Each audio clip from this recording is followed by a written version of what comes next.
Thank you for giving up your Saturday to come to Escape Studios. It's nice that we've got some really nice weather today. My name's Simon Fenton. I'm the Dean, Director of the Department of Interactive and Real-Time.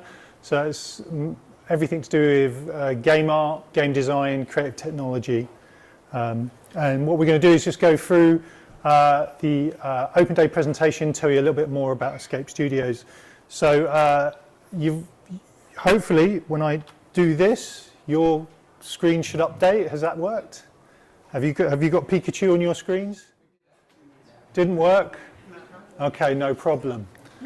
Okay, can you all see this screen here? Yes. Can you all hear me at the back as well? Right, brilliant. If you can't hear me, tell me to speak up. Okay, so just some housekeeping today. There are no fire drills planned, so if you hear one, in case of emergency, we'll just all exit the building in an orderly fashion, and staff will tell you exactly what to do. During your time here today, if you have any questions, then speak to any of our members of staff and they'll be able to help you. So we'll start this session just with a video of the kind of stuff our brilliant students do.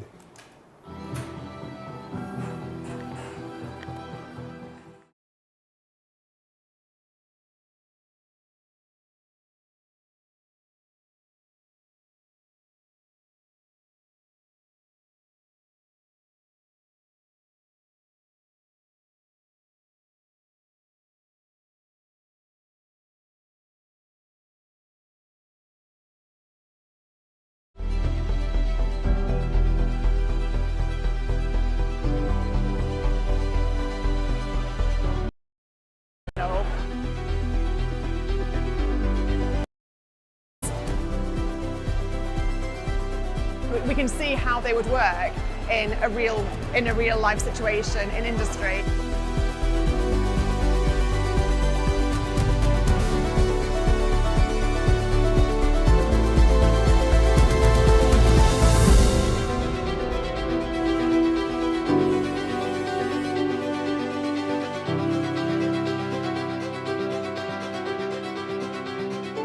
It feels like a home, do you know what I mean? It's like designed for people to feel comfortable in. It feels very familiar. I really enjoyed the small companionship and community they form within Escape.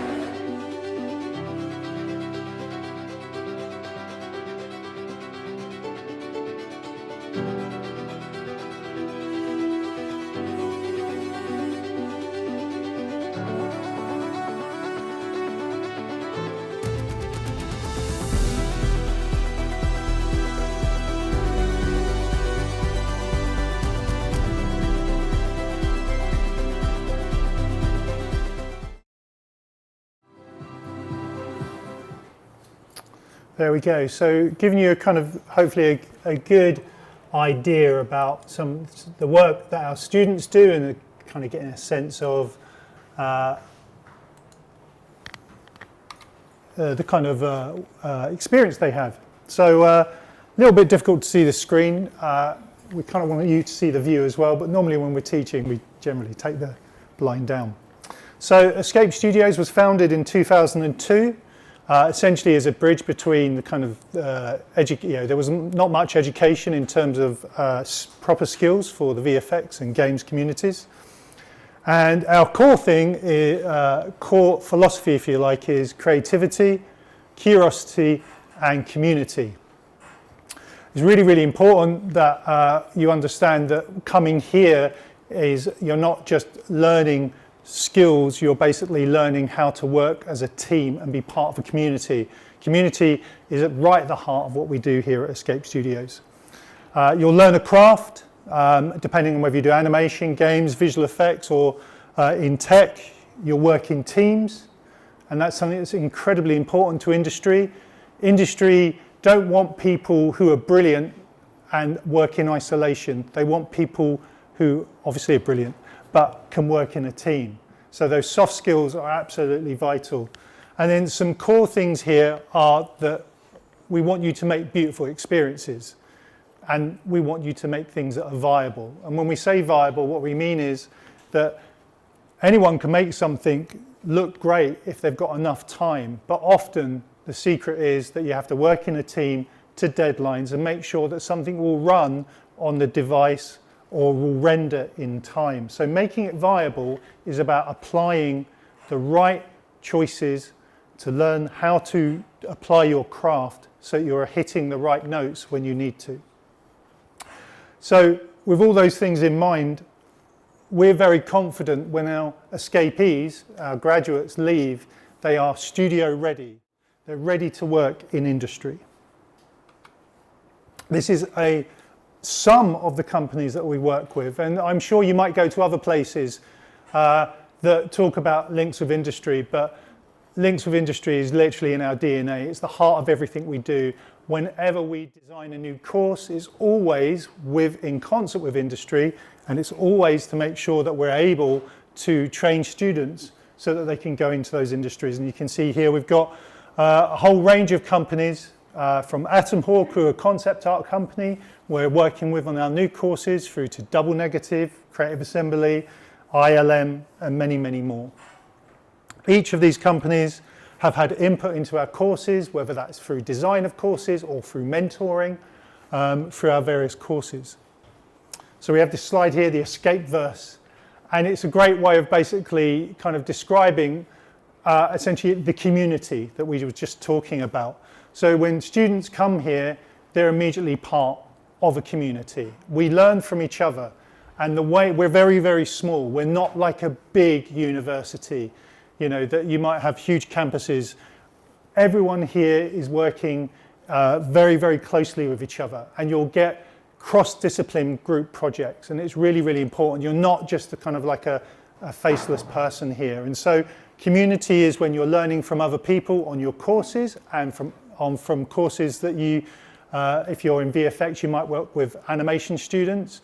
But also, once our graduates leave, our escapees go into the wild, so to speak, they get experience, and then they come back. And sometimes they come back as tutors, sometimes they come back to help us with our course design. And what we've got is this ever-widening network of escapees who are now at senior level in industry, who are basically helping us make sure that our students are getting the best experience possible. The VFX Festival is something where we bring all of this together as well. So this year we just had our VFX Festival at the BFI IMAX, which was fantastic, and students and industry come together as well as recruiters, and so it's a great way for us to kind of maintain those industry connections.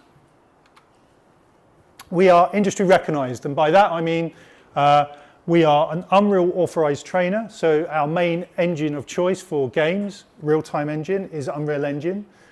We were the first UK Unreal trainer, ATC, in education. We're a TIGA member, and we're a Houdini certified school. The Rookies, you may well not have heard of them, but the Rookies are a global competition where all education institutes that enter are ranked with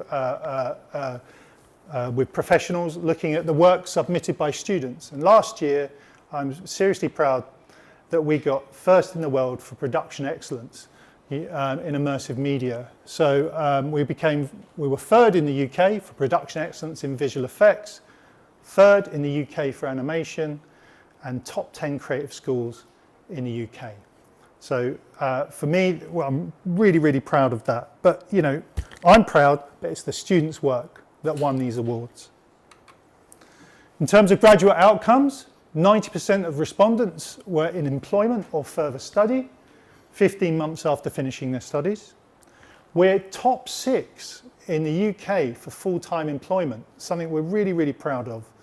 And 86% of respondents were in highly skilled employment. Some of our escapees, or many of them, have worked in movies, and here's a list of some of the movies and films and animations that our students have worked on. For me, the one I like the most is Stranger Things.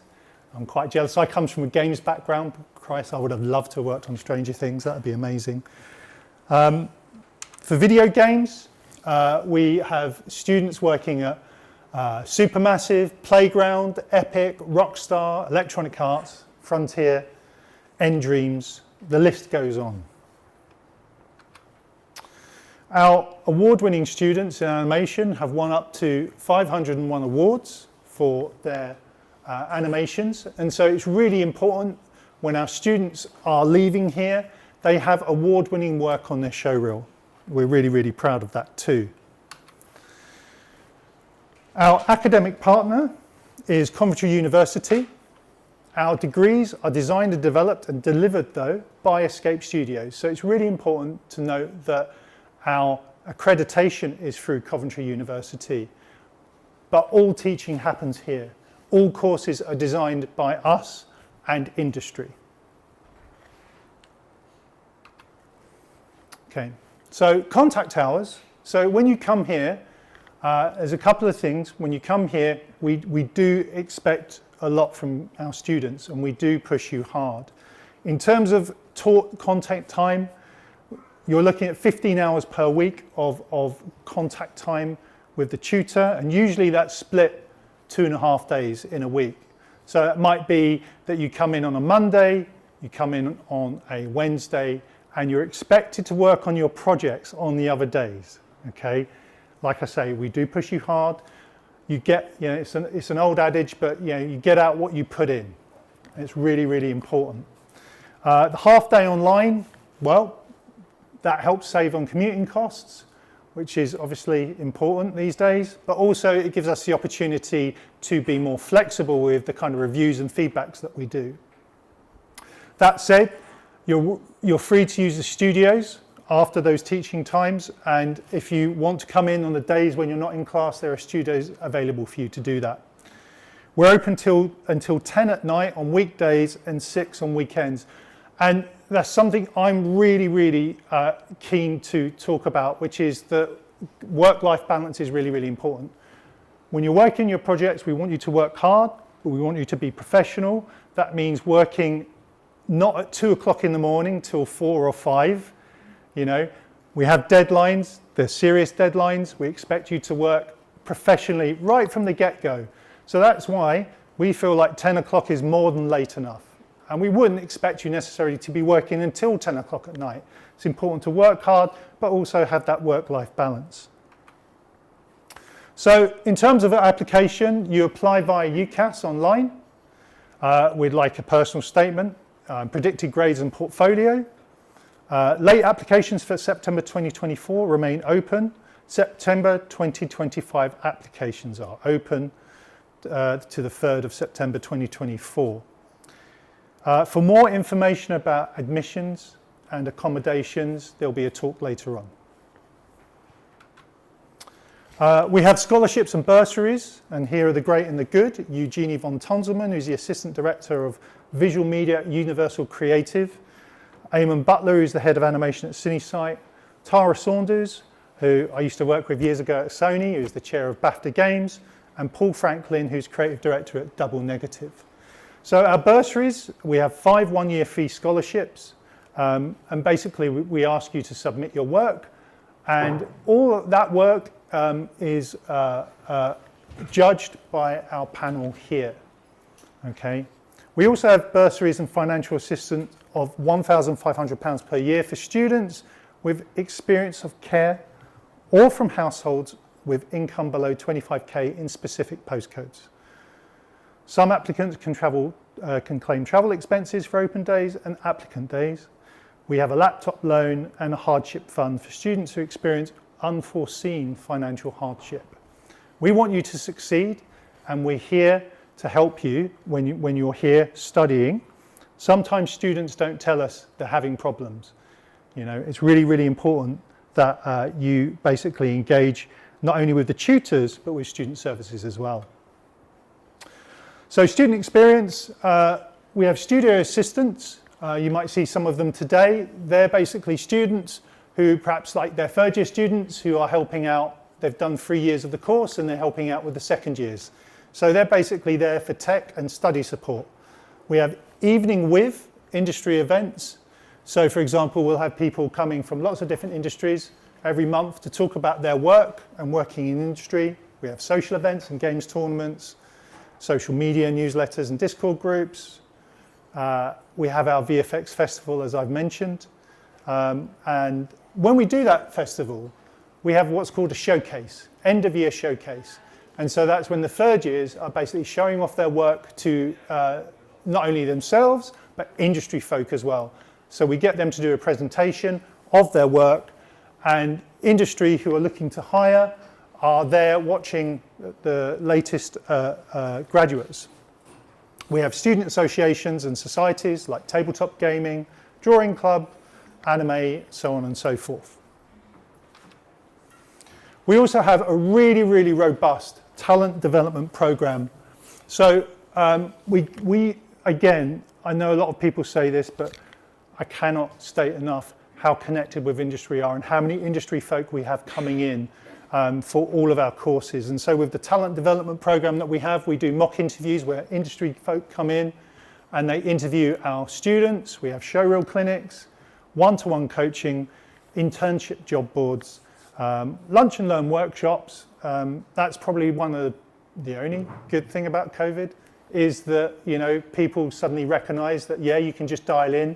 Everyone's now got used to watching presentations sometimes. So that means that we can have people from companies during lunch breaks to come in and do a talk virtually, which is really cool. So our lunch and learn workshops are really good. Studio visits and CV workshops. Okay, so I think I did that on time. Are there any questions at all? Hiya. You might have to speak up. I've got dodgy hearing. How much hours in a day do we have to work in the university if we have 2 days? So, good question. So the question was, how much time do you have to work here when you have 2 days? So the lesson will be 9:30 sharp, not late, 9:30 to 3:30. And then we'd kind of expect you to carry on working. We have studio assistants in the room, you know, and so we kind of promote that idea that it's a work day like you would have normally. But, you know, you have tutor time from 9:30 to 3:30, and generally you have lessons in the morning, and then you're basically practicing what you learnt in the morning. The tutor's there for you until 3:30, but sometimes it goes over. And the way we work is that it's project-based learning. So every module, there's one project. And what we're doing is we're teaching you stuff in the mornings, and you're applying that in the afternoons over the course of that module. Is that cool? Okay. Do you offer any sandwich courses at all? We have short courses that run in the evenings. At the moment, do you mean like more like a modular units that you can take? Like a year out in industry? No, apologies, no. Well, there are, I think on animation, and you may want to talk to admissions about this, there is potential to go and work with European universities, but generally speaking, we don't do that kind of sandwich thing where you take a year out and go and work into industry because we can't organise that and we can't guarantee that. Yeah. Okay. All right, so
All right, everyone.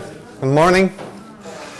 My name is Christian. I teach the Games Masters here at Scape Studios. I'm also the program lead for the Masters courses. And I'm here to talk about the fun part, games. So before we start, let me show you what we do here at Scape Studios.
There we go.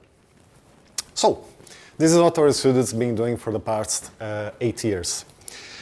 Needless to say, all our tutors at Scape Studios come from the industry. Okay, you have people that worked at Climax, ILM, Rebellion, Sony, Creative Assembly, and other companies. Okay, so you know what the industry needs. We teach what the industry requires. Now, talking about the art of video games, the year number 1, okay, you're going to be presented with a task to create a health potion, okay? A very simple model. Simple in the concept, but it's going to introduce the students the importance of art direction, how you're going to use Maya for modeling, which is the software that you use. You're going to be introduced to Substance Painter, a 3D painting software. How do you create art that actually runs inside a video game, which is very important, okay? You're going to learn how to create high and low poly versions, and then the result is going to go, of course, inside Unreal Engine 5, where you're going to be creating materials, you're going to be learning about light and color, basically creating game-ready asset. First year. Now, there is another thing that happens on the first year. Sorry, on the second year, starting with level creation. Your first task, your first module will be to create a low poly environment that goes into a bigger environment, as I'm going to show you in a moment. What is that and why is that? Because creating content for games depends on where you're going to be playing the games. Creating content for mobile is totally different from creating for PlayStation 5. And you need to know that foundation in order to create proper assets. So this first task is going to be introduced into level creation, more advanced techniques for modeling, and more important, modularity, how you can reuse assets to create a bigger level. You're going to be working with more advanced techniques regarding 3D texturing, and you're going to be learning how to sculpt in ZBrush, how to create more advanced materials, a little bit of lumens and a light inside the Unreal Engine, of course lighting, and creating, again, game-ready assets. Okay? So let me show you what I'm talking about, if I remember the slides correctly. This is a project from one of our students. So you're going to get this huge map where your task is to create a building that goes in that particular place. Now, this is a mobile project, okay, that is supposed to run on Android or iPhone. It's very different, like I said. You cannot use as many textures, you need to take care of your polygons, but that's a very good introduction on what we do here at Scape Studios. Now, your second project will be a diorama. You're going to basically create a corner, a section of a level, where you're going to be able to use ZBrush for sculpting using all the advanced techniques you have in the industry. Okay? No more limits to a certain extent. You also going to be specializing. It's very important that you understand that in this industry, you're not going to be a jack of all trades. At some point, you're going to decide, oh, I really enjoy sculpting ZBrush. Yeah, I don't like too much, I prefer doing hard surface, modeling cars. Perhaps I really enjoy only lighting, okay? So if you play a game and you see that in a game, you're going to notice that you have artists working in different aspects of creating a game. And that's the moment you're going to choose something that, one, you enjoy, and two, that you are quite good.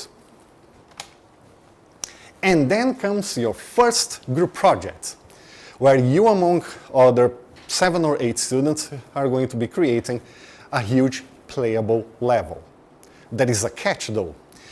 Usually, you will ask the students to choose a subject, okay? But sometimes you ask the students to recreate a known game, like BioShock, like Last of Us. What is the catch?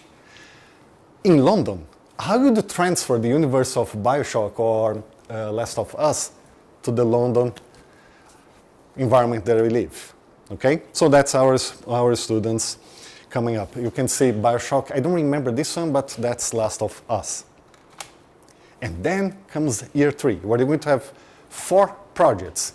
Project number 1, you're going to be creating a VR project that I put in here, and usually is an escape room. You're inside that environment, how you escape that environment. Amazing results by our third-year students, and well, the results speak by themselves. You're going to have another specialism where you're going to advance into that area that you think you're going to be working in the industry, that you enjoy, including VFX, UI, texturing for that matter, sculpting ZBrush, anything that you want to specialize, you're going to be doing. After that, you're going to have another group project. This time, you can do basically whatever you want. The group is going to decide what they want to do for the group project, and that's it. As you can see, a few examples of our students here. Beautiful project. I remember I'm helping the students on this one. But that's not all we do here. Once in a while, you have evenings with. We invite people from the industry, famous people from the industry. Name it, ILM. You had Playgrounds coming here to do a talk about, it's here, about Forza. And you have those opening evenings where they come here and talk about games, VFX, whatever they're going to be talking, okay? One thing that I forgot to mention on those projects is that we invite people from the industry to give feedback to you about your projects, okay? If you have people coming from Sony, from Climax to come in here, this is a nice thing you guys do. Have you thought about moving the light or changing the objects in a different way? The industry gives you feedback, okay? Not only that, once in a while here at Scape Studios, you create some projects. I believe 2 years ago, we did this visualization for the Pisa in Italy, for the Parthenon. Last year, we did an interactive map for the British Library. So they contact us and we give students the opportunity to work on those projects, which is really, really cool. I like to mention that because you're number 1 at the Rooks competition, which is an international competition among all the schools for immersive media, VR. And that's it.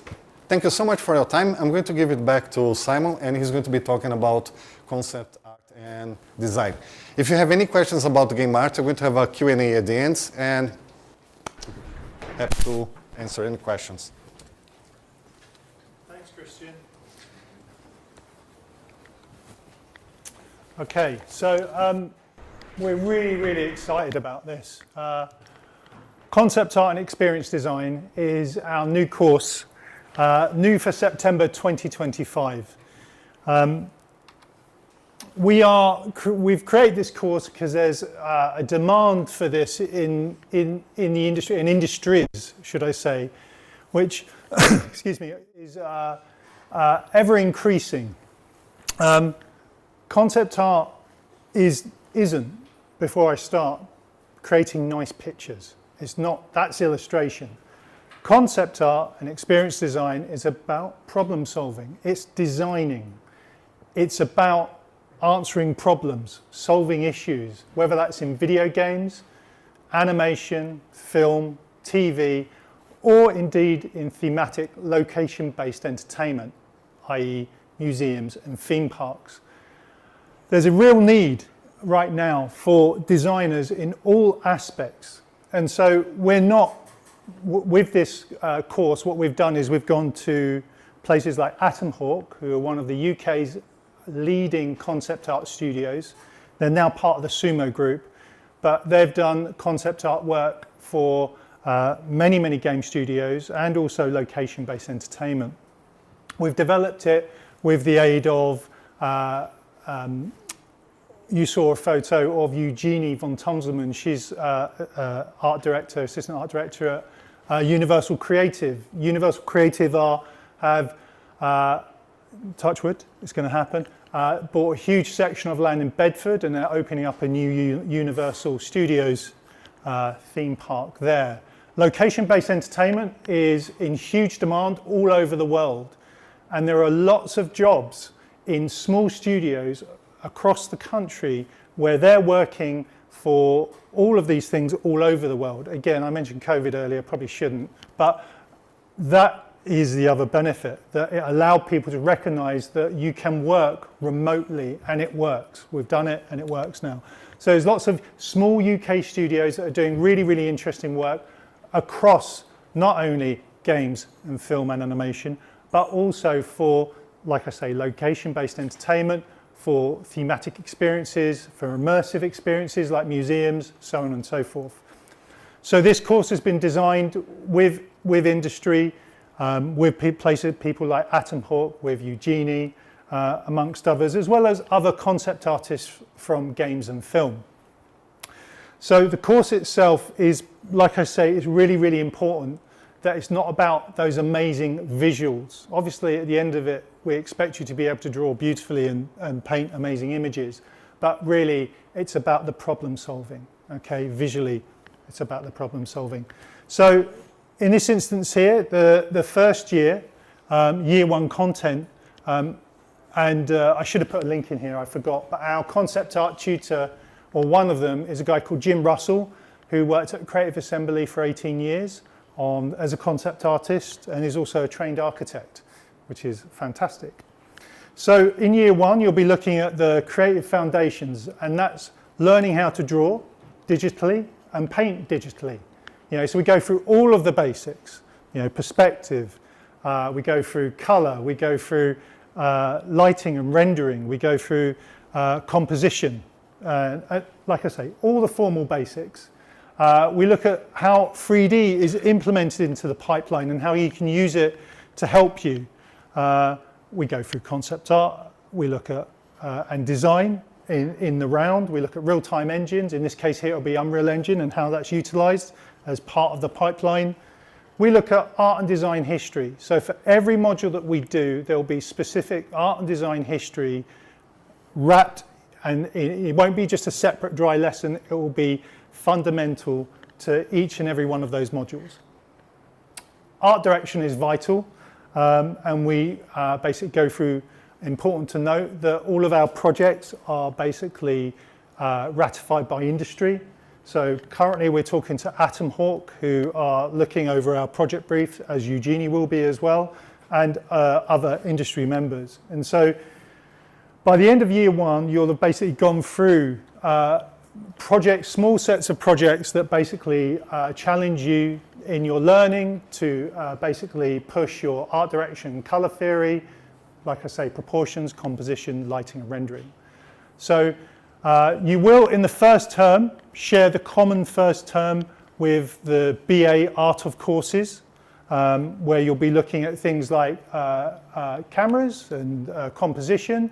You'll be looking at cinematography, movement and narrative and storyboarding. So after that first term, in the second term, this is the content you'll be doing. So by the end of this first year, you'll have a very, very strong idea about design, how to draw, how to paint, but more importantly, you'll have that visual language to draw upon and start to think like a designer. In year 2, we have 2 core modules, which are character and costume design. Okay, so most people kind of have, maybe if you want to do concept art, we get a lot of people either seem to draw buildings, or a lot of people who draw characters, or some people do a bit of both, and they don't quite know what it is they want to do. And so that's why our 2 core modules are learning how to draw characters. We'll have 2D workshops, technical workshops. We'll look at character design history, costume design. You'll learn how to draw a character and do things called turnarounds, where you look at different angles of the character to make sure that the thing you're doing, remember, you're solving problems and giving that work to someone else. So when you're designing a character, you are basically creating a thing to help someone else in that pipeline. We'll be looking at shape language and body shape, blocking and proportions and dynamic poses and expressions. Key thing is, every week you'll be doing life drawing. And you will be doing life drawing, make sure of it. Okay, so after that module, you'll be looking at thematic and environment design for game levels, film sets, theme parks and museums. So we focus here in terms of art direction and design history on architectural styles. You'll learn things like thumbnailing. I mean, to be honest, a lot of this happens throughout every module. How to do camera views and distorted perspectives, that's hard to say. Cutaways, where you look at just sections of things. Isometric and one-point perspective, and you'll look at presentation styles. Again, material call-outs, how you just kind of define. Remember, when you're doing a design for an environment, you're giving it to someone else to create. So you have to basically tell them what the thing is going to do, how it's going to work, what materials it's going to use. So like I say, it's not about creating pretty pictures, although that will come out of it. It's about being a designer and solving problems. So we look at things like psychology, user experience and inclusivity, and theme park design. Now, before I go on to year 3, as Christian mentioned, for the game art, you have a specialism, and then there's a group project. So you'll have done those, year 1, you'll have got the basics. Year 2, you'll have done the 2 modules, one with environments, one with characters, and then you do your specialism, and that's where you decide whether or not you want to do characters, environments, or maybe something else. Maybe you're interested in vehicles. The specialism is a negotiated project. And then you'll work with teams. So in the second year, you'll be working with teams from either animation or games, where you'll be helping them design the elements that go into some of the projects you saw earlier. In the third year, we have a similar thing to the game art. You have a professional studio project. So you may well work on one project with animators and on another project with a VR team. And again, you're either designing environments, designing characters, or anything. Anything. Every project will bring up its own issues that need solving. You'll have your advanced specialism. So maybe in the first specialism, you thought, yeah, characters, I want to do that. But then you thought, no, environments, that's the thing I've enjoyed the most. These are negotiated projects. It's important to say every group project has an industry mentor. So they'll come in and they'll, at the moment, like for example, Atom Hawk hopefully will come in for this one, and they'll basically give the presentation. They'll come in midway and review the students' work, and they'll come in at the end. And then importantly, we have a thing called professional practice, which is essential because it's preparing you for the workplace. We ask you to do some I'm being rushed, some really important things, which is consider the industry and your place in it. We ask you to do, look at the skills that are required and how you go about making sure that you're ready to meet the industry. Okay, thank you very much. That's concept art. I've been rushed. We now.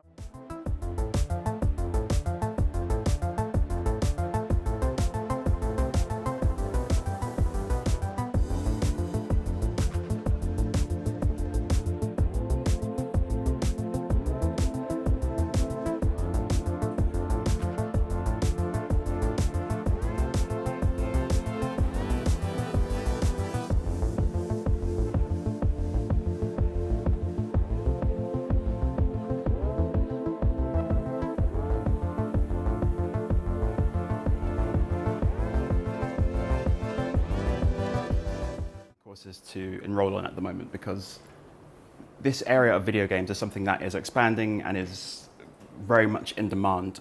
And that's actually how these courses came to be in the first place. We were constantly having studios, recruiters, people in industry coming to us and saying, do you have... Oh yeah, of course. Sorry, microphone might be pointing the wrong way.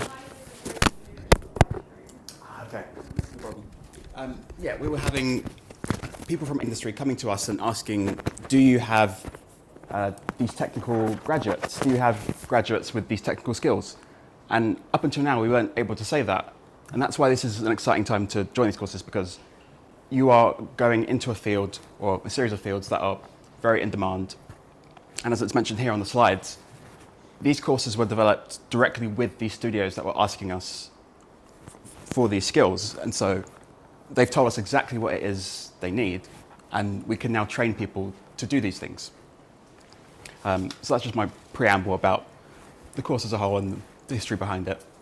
And something I should mention is, while these individual courses are a little bit different from each other, they have some things in common in that they probably appeal to someone who is maybe a bit more logical, but also enjoys art and likes to sort of blend their skill set of traditional academic like maths and sciences with that artistic side as well.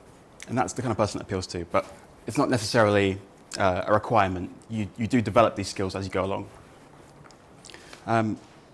Like the other courses that have been mentioned, the first three, character creation, video game design, and technical art, share a common first year.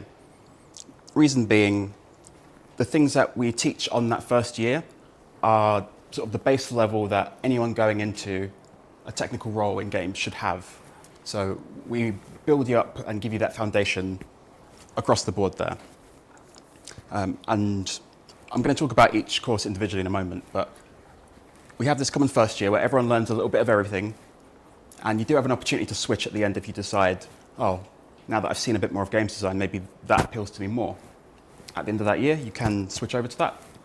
Or otherwise, if you're happy with it, what we have at the end of the first year is a group project where the course that you've specifically enrolled on, you'll now apply that to this group project. So one team taking part in this group project will have one character artist, one designer, one technical artist, and then you start to apply your specialism, and in a sense it gives you a sneak peek into what you'll do in that second year as well. So I'm going to talk a little bit about the individual courses themselves now.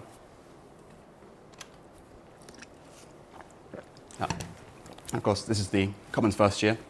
I'll quickly go over that.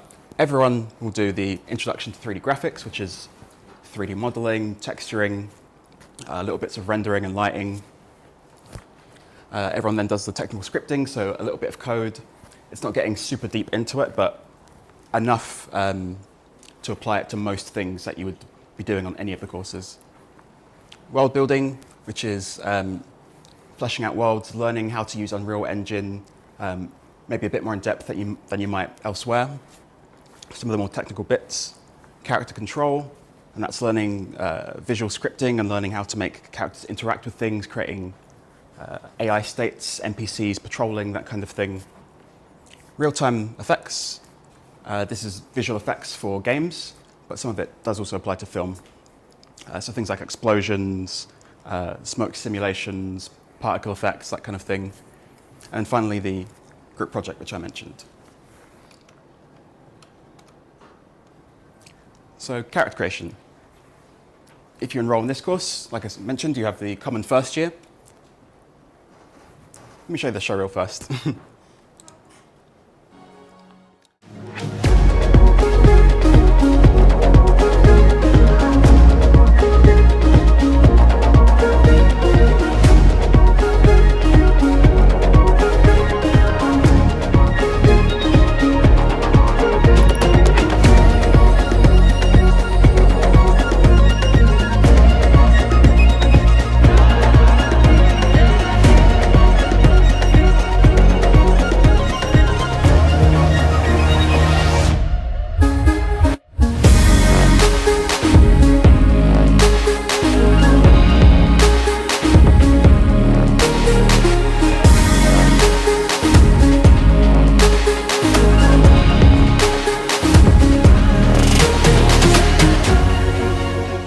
time to watch the whole thing, but the video will be there for you to view.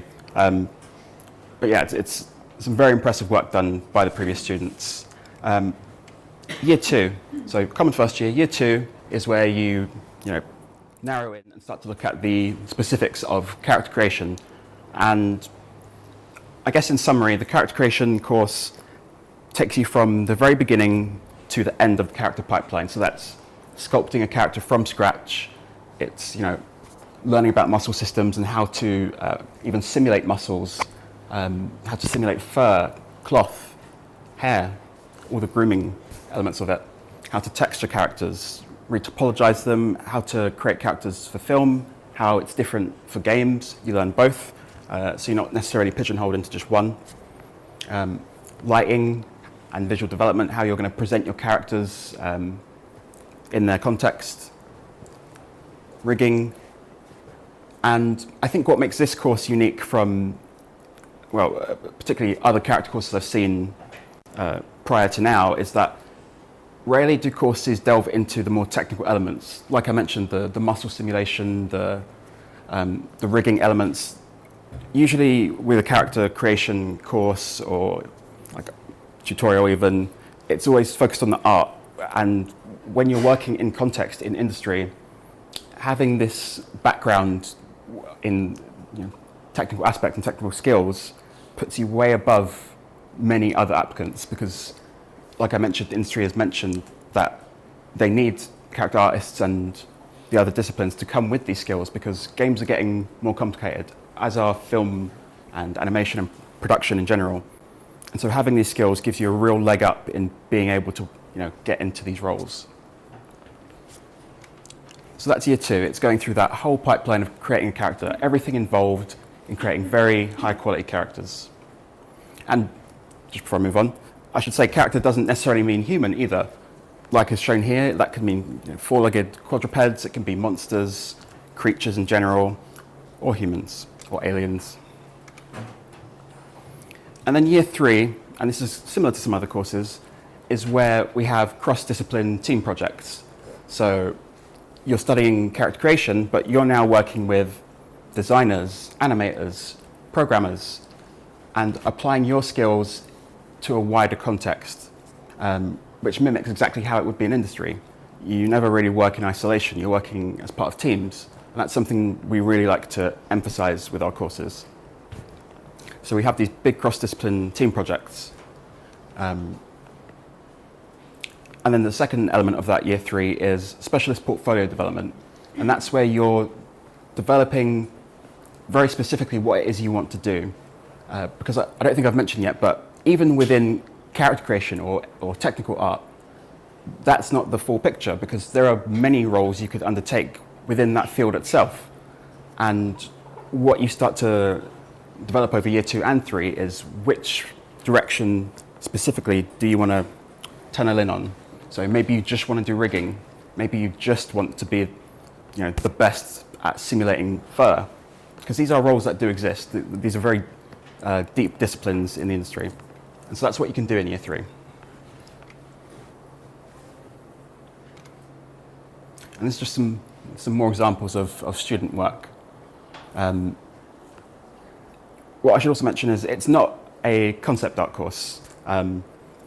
You don't necessarily learn how to create the concept of these characters. If you already know how to draw and how to concept characters, that's perfect. You can now, with these skills, learn how to translate them into 3D. If you don't know how to draw, you're not at a disadvantage at all, because it's not a requirement. You can take concepts you find, take concepts from concept artists on the concept art course, potentially, and then adapt that and create that into 3D as you like. So I believe in this case, in this example, they did create that concept. This one was created from a concept they found. And this was created by the student themselves. But as you can see, I think it's a great drawing, but it's not the most detailed, but they've done just enough to get an idea, and then they've taken that into 3D with their stronger skill set, which is the sculpting and the creating. And I mean, you can see for yourself, but my opinion is this is extremely high quality work that they've done there that wouldn't be out of place in a Star Wars film. and they've learned the skills to do that through all the elements of that they're taught. So the next one I'll talk about is technical art for games. And I'm biased because this is my personal specialism, but it's a very exciting niche because it's an area of games that not many people know about and not know that it exists. I'll show a little bit of previous student work. The kind of person who wants to do technical art, I think, is someone who's curious, who is interested in lots of different things. And I think if you want to work in an industry like games, VFX, TV, animation, interactive, immersive media, by coming on this course, it means you can go and work in so many different industries. Yeah. So, Yeah, and I'd say technical artists are always kind of future-proofing themselves, because in an industry that's constantly changing, the technical artists are always at the forefront of those changes. They're the ones making the changes. With the rapid changes that are happening currently in areas such as AI and the metaverse, which seem to be changing how we create and consume creative content, it's the technical artists that are creating the tools that empower artists to bring these projects to life. This could be for AR, VR, advertising, VFX, animation, or games, with near limitless possibilities. so you're part of an industry that's growing. Being a Common first year. Second year is where the meat of that course begins. And it's a hard one to talk about technical art because it's, like some of the others, very deep, very wide. There's any number of things you can specialize in. But the content of year two itself, we have procedural placements. That is creating systems and rule sets and kind of scripting how things can spawn in a game or in a film or animation production environment. So maybe you create a system where leaves or vines spawn on particular walls, or trees can spawn in particular terrains, that kind of thing. Similarly, building generation is in kind of a similar vein, where you create a tool that creates an entire city with the click of a button, and you can hand that tool off to someone else and they can decide every building should look like it's New York, and they click one button that you've programmed and suddenly they have a New York City. Simulations, that covers quite a broad spectrum, but we start to look at things like fluid simulations, explosions, how to simulate fire and smoke, water, little bits of fur, cloth, destruction. So you can take that building or city you've generated, and then how do you simulate destroying parts of it? How do you make the buildings crumble down? Looking at developing those visuals. Particle effects, so embers, bits of fire and smoke, all kinds of things that come under that. Shaders and advanced scripting. This is kind of how things appear in the production in film, games. Things like creating cell shaders, toon shaders, that kind of thing. And shader languages, which looks a little bit at code, and code that applies to technical art. And with this skill set, again, like I mentioned, that can go in any number of career routes. You can become a visual effects artist for games or film. You can become just a shader artist, someone who creates very advanced shaders for these productions. Year three, similarly, cross-discipline team project is the first element. So working in larger teams with people from different courses with different skill sets and creating one unified project, applying your specialism in that role. And the second part of that is, again, the portfolio development and seeing how you can get yourself ready to apply to the very specific element of industry that you want to go into, and having us essentially mentor you into how to achieve that, how to build that specific skill set or build on the skill set you already have to get you to that place you want to apply to.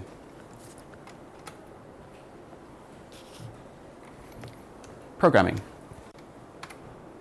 Programming is slightly unique from the others in that it doesn't share the same common first year, and that's because it doesn't have that same requirement of things it needs to know, that people need to know for kind of the base level understanding.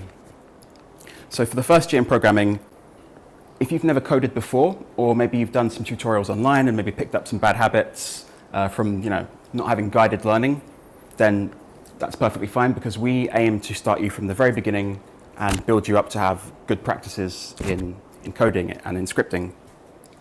So we start with Python, but very quickly start looking at all of the other programming languages. And I think the most important part to mention about it is it's not a general teaching of code and scripting and programming. It's always with games, VFX, and film production in mind. So it's very directed, but in addition to that, you will still have the broader skill set of good practices for programming. And the kinds of things that we do in the first year for this is just learning. After we have the foundations, is creating tools, features and plugins for engines, for different softwares like Houdini, how to manage the different data sets that come with these different areas of production, looking at how, like the hows and whys of computer graphics, the things that are happening under the hood that you wouldn't necessarily see if you were taking it on another role, something that 3D artists don't really get a look in underneath the engine, for example, like Unreal. And using graphical libraries and understanding how these different parts of graphics are connected to give us this end result. And then year 2, we take everything that we've taught you from the first year and start to apply that to scale. So looking at the bigger practices of how programming gets applied, things like networks for when you're playing online games, or if it's film production, then how are these systems being used worldwide when you have a studio in London, but also have a production studio in Vancouver? How are these systems being managed? What is your part in maintaining that? What skills do you need to do that? And that's what you start to learn. For the gameplay element, we start looking at NPC interactions, different states, enemy AI, things like that, and generally how we start to enhance games with our own skill set. Games and VFX, I should say.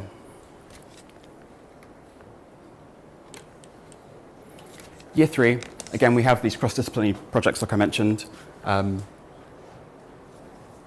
you're working with the other courses, technical artists, character creations, and creating one unified project. Something I also haven't mentioned about the other courses, but is true for the others. In the 3rd year, very often there are opportunities for us to work with external partners. I think that was mentioned by Christian earlier as well. We've had our students work with museums, various partners for creating projects where you can apply what you've learned as part of a larger team.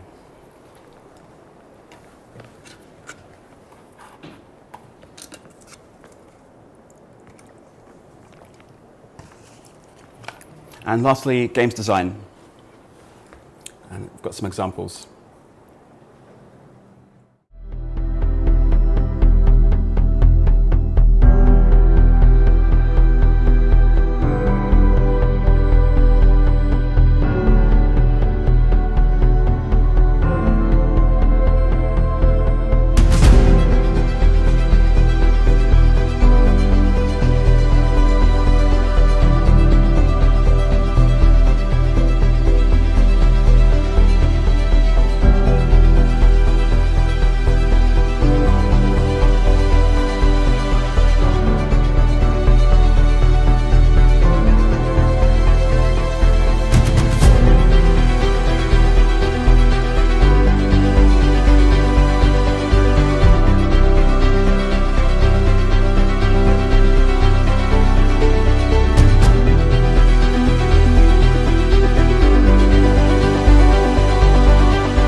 Like the others, common first year, and then second year is where it's focused on just design. And there's 2 elements to the games design second year. The first is what we call conceptual game design. So it's looking at kind of the intricacies and the theory, essentially, of how games design works, the psychology behind different things, different expectations that come with elements of game design.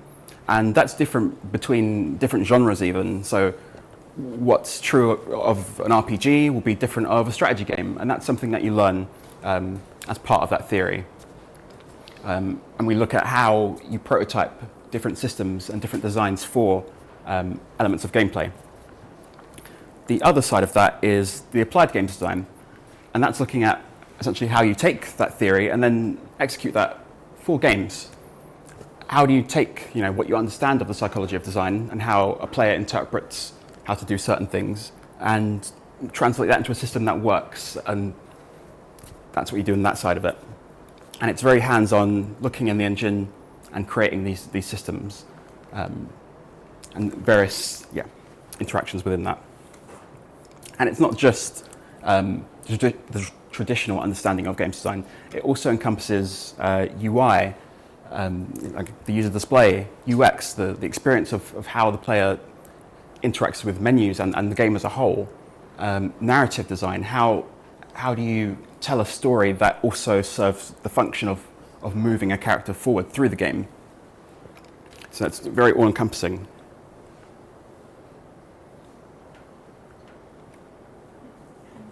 And then year 3, we have the group team projects where you are designing either a game, or it can be an immersive experience, it can be a VR game. There's no limitations on that element of how you might end up getting to apply these skills that you learn.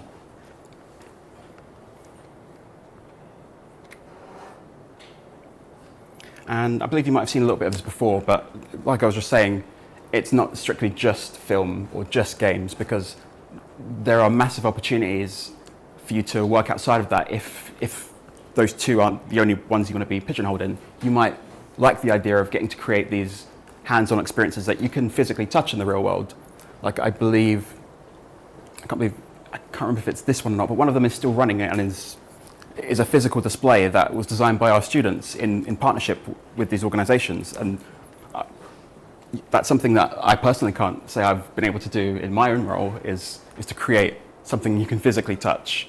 So that's a very exciting opportunity in how you can apply your skills that you learn outside of just, what you might assume is just games, just film, just animation.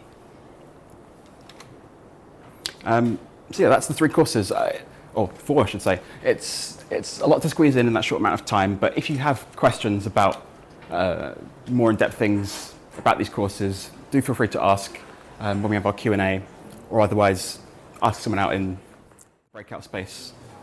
Thank you. Thanks. So if anyone has any questions at all?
We're going to, so you guys are obviously interested in visual effects or animation, or maybe neither, but you've come into this class anyway. Okay, so first of all, we run various animation and visual effects courses. We've got the BA in 2D animation, 3D animation, visual effects, and motion graphics. I'm not sure if you guys are aware what these things are. Anyone aware what they are? Yeah. Anyway, we're going to go into it in more detail. So, we have a common first year. Now, what that means is that everyone who comes into this place does the same kind of pick and mix of subjects. So even if you're specializing in games or visual effects or animation, you will still do some visual effects, you will still do some animation if you're a game student.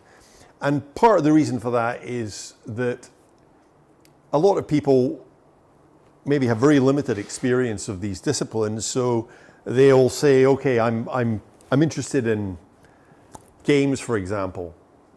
But maybe you come in and you do the course and you realize that your real interests lie, after actually using the programs, animation. So you decide to switch. So this at least gives you the possibility to discover if what you thought you were interested in is actually what you're interested in.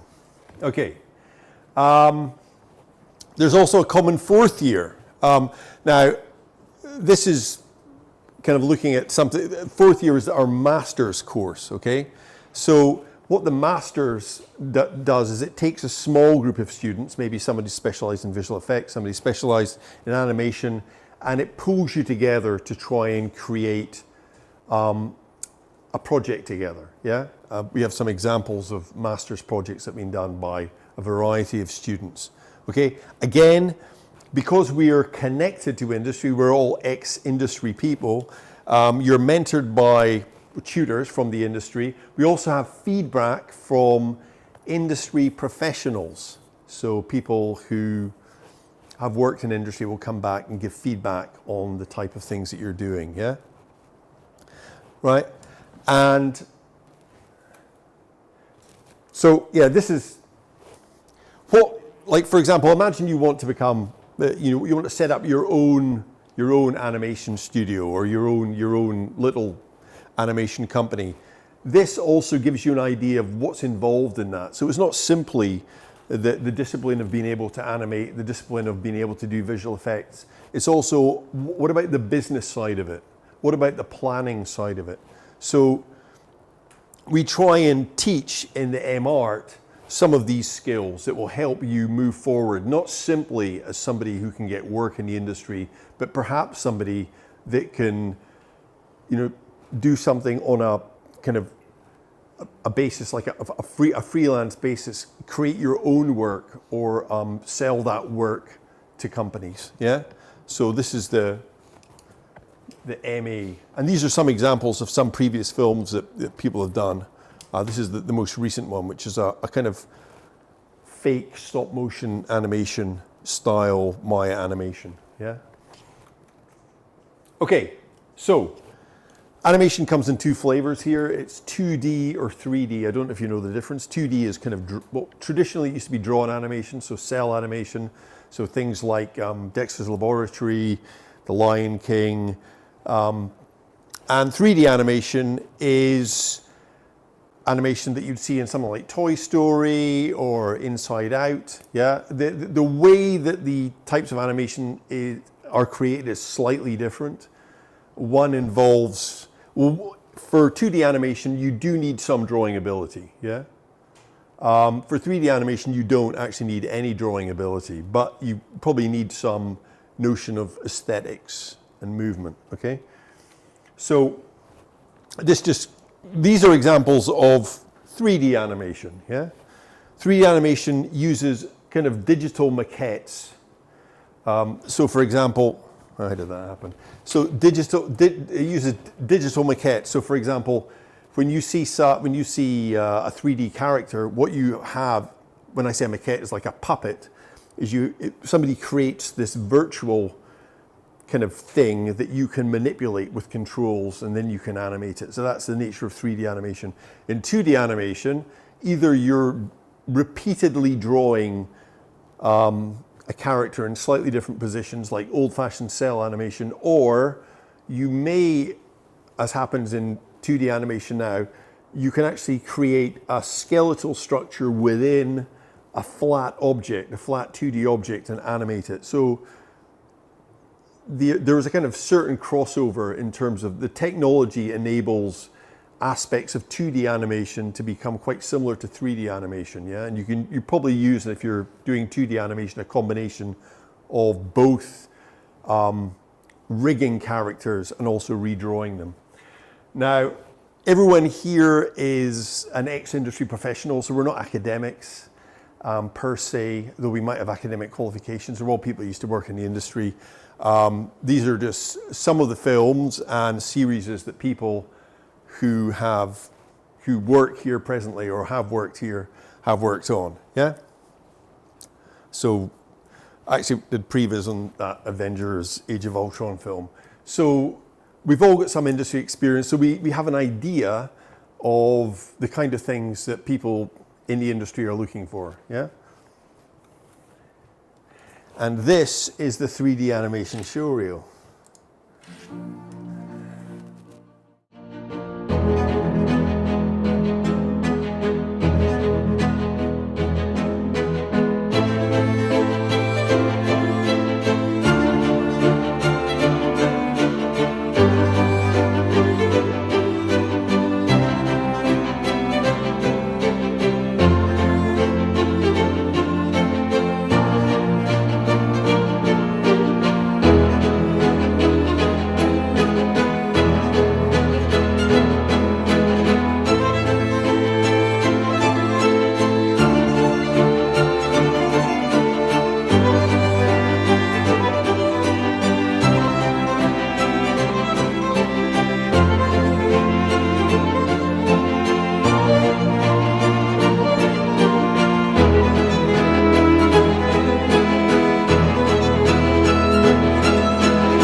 So, all of these things were done in Maya. Has anyone got any experience of Maya? Make sure it's in the slideshow. Yeah, so these are all done in Maya. Maya is a software package. Has anyone used Maya at all? Anyone? No? Blender? One for Blender. Okay, so we use Maya, and so, but you know, obviously, if you use Blender as well, it's fine. I mean, I think if you the more software packages you end up getting a handle on, the better, because it makes you more versatile. The year one content, we're looking at kind of basic, some of the basic principles of animation, such as walk cycles. So what a walk cycle is, for example, when I walk around, I have a particular gait, as they say, so I walk in a certain way that's distinctive, that's different from somebody else. So we look at walk cycles. This is an example of a walk cycle.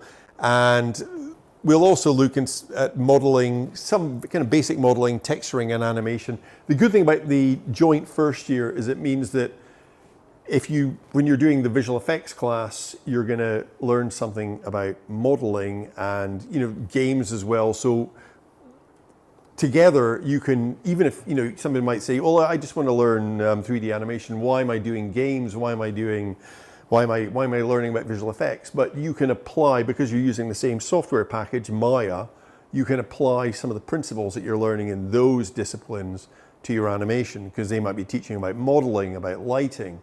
And these are all things that you can use when you come to do a piece of 3D animation. And these are just some examples of some stuff that people in first year have done. In second year, you're specializing a little bit more. So all of a sudden, we're looking at creature animation, like quadrupeds. A quadruped is just a fancy word for a four-legged creature. Like most creatures, mammals are quadrupeds. Insects, of course, are six-legged. But anyway, so we'll be looking at how to animate a quadruped. Now, quadrupeds almost all walk in the same way if you actually analyze the way they walk. So we're actually enabling you to look in much the same way that when you draw something, you have to be able to look at it. You know, to be able to get something right, you need to be able to see it. And it's the same with analyzing motion. You need to be able to understand and see what's happening, for example, with a creature, and are able to animate it correctly. So yeah. We're also going to look at character animation. Now, character animation is what you see in things like Pixar, which is, you know, you have two characters talking and they're moving in a certain way. And, you know, there's an art form to this. You know, you need to, it's not just a simple question of it's not like sock puppets of just getting the mouth to move. You need to do more than that in order to get it to look convincing and interesting. Okay, so that's the second year. And then you will also in second year, so the second year is divided into two halves. The first half, you're learning about locomotion of animals and character animation. And you will then take these skills that you have learnt in the first half, that is the first 6 months, and you will apply it to a project that you're going to do with a group, a small group of students in your class. I normally have the groups about 5 or 6 people, yeah? And together you're going to make a 1.5 minute, or 1 to 1.5 minute, maybe slightly over that, small kind of animated film. These are some examples of films that were done by previous students. This is one that was just done last year. And the good thing about this is you're not just going to learn about animation, but you will have to do everything. You're going to have to light it, you're going to have to texture it, somebody is going to have to produce it. That is, somebody's going to have to organize the shots to make sure that everyone is doing the right shot and the timings are correct. So it gives you the ability to learn new skills, but also in this age of fractured, atomized people, it makes you work in a team of other people, which is very important. You know what I mean? So if you're a bit shy, it's a possibility for you to overcome your shyness and work amongst others, because in the industry you will be working with other people. You know, it's very unusual to find yourself working alone when you work in visual effects, you know, or an animation studio. I don't know if you've ever sat and watched the credits of a feature film. You know, you've got about 200 animators coming up at the end. So you are working with other people. So it's very important to develop those social skills that enable you to find it easy to communicate and work in a team of people. The third year is pretty much the same thing as the second year, but with a big difference in this, well, with a vital difference, I should say, that you're working across disciplines. Therefore, whereas in the first year, everyone that works on the project is working, they're all in the animation group. In the third year, so I said the first year, I meant the second year. In the third year, you're working with visual effects students. So again, it's replicating more, it's more like an actual visual effects studio. Because of course, if you work in visual effects, you're working not simply with animators, you're working with animators, with riggers, with texture artists, with lighting artists. So this, again, it's replicating the kind of studio experience, yeah? And I'll just make this. And this is an example of what's known in the trade as a breakdown. I don't know if anyone's ever watched breakdowns before. VFX breakdowns. Well, this is an animation breakdown.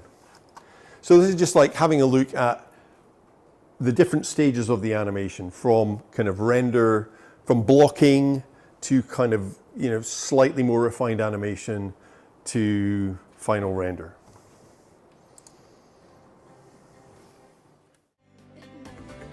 Okay, kids, we're ready to go. We won't be long. Take us with you. We want to find aliens too. No. You guys should stay. It might be safe. And remember, not all aliens are friendly. Don't worry, I'll look after her. Make sure she doesn't just eat marshmallows. And don't stray too far from camp. Wait!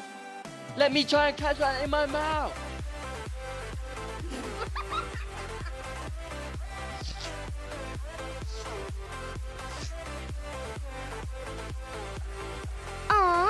should we call him?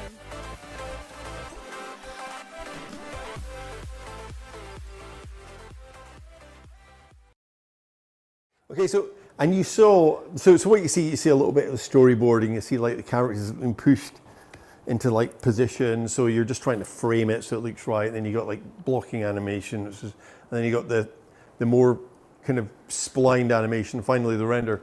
But what you see is also there's a lot of what we say reference. When you're animating something, it's always easier if you've got reference. I mean, it's the same. Look, think of it this way: if somebody said, "Draw a giraffe," just draw a giraffe. Even if you're a very good artist, unless you're in the habit of going down to London Zoo and drawing giraffes, and you've got a really good idea what they look like, you're going to struggle.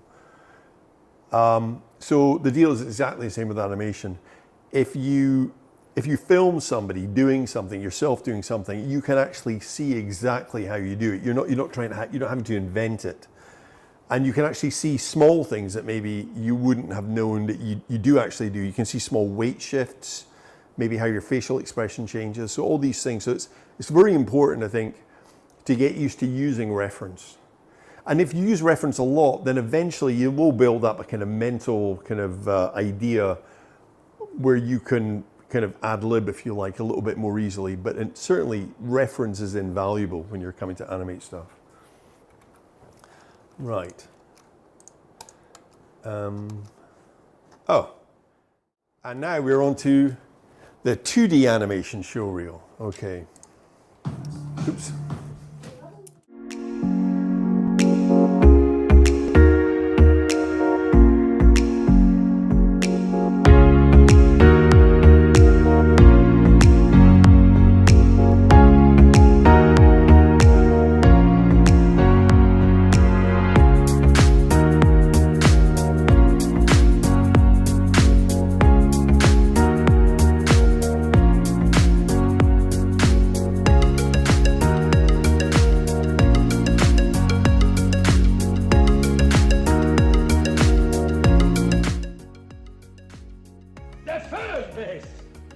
You are always late.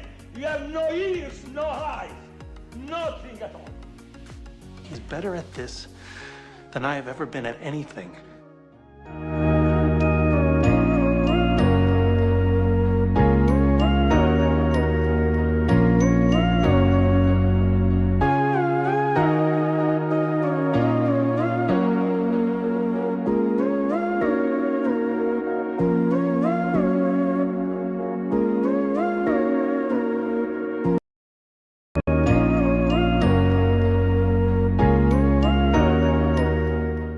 So there you go, 2D animation, right?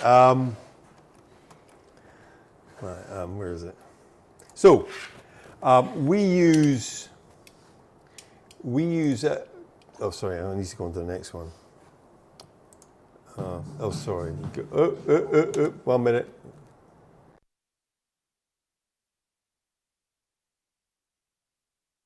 Something that you're going to do in second year if you choose to do it.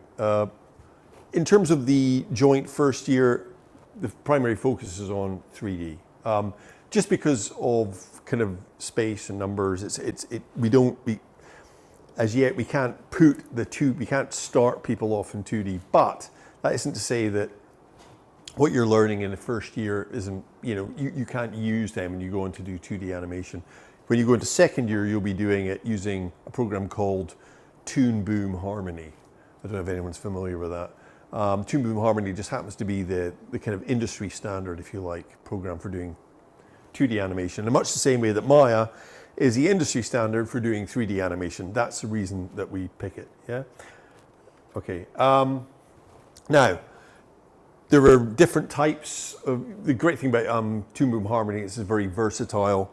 You can do traditional redrawn kind of animation, a bit like this, where you're redrawing shapes, and it will give you a kind of an outline of where the previous one was, so you can kind of redraw it in the next place.